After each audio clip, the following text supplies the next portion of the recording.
اے اہل اسلام، اب اللہ اور اس کے رسول کی طرف سے ان مشرکوں سے جن سے تم نے عہد کر رکھا تھا بیزاری اور جنگ کی تیاری ہے۔ سو مشرکو، تم زمین میں 4 مہینے چل پھر لو اور جان رکھو کہ تم اللہ کو عاجز نہ کر سکو گے، اور یہ بھی کہ اللہ کافروں کو رسوا کرنے والا ہے۔ اور حج اکبر کے دن اللہ اور اس کے رسول کی طرف سے لوگوں کو آگاہ کیا جاتا ہے کہ اللہ مشرکوں سے بیزار ہے اور اس کا رسول بھی۔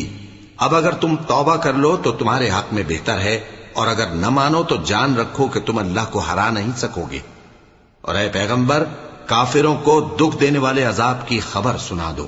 البتہ جن مشرکوں کے ساتھ تم نے عہد کیا ہو اور انہوں نے تمہارا کسی طرح کا قصور نہ کیا ہو اور نہ تمہارے مقابلے میں کسی کی مدد کی ہو، تو جس مدت تک ان کے ساتھ عہد کیا ہو اسے پورا کرو، کہ اللہ پرہیزگاروں کو دوست رکھتا ہے۔ پس جب عزت کے مہینے گزر جائیں تو مشرک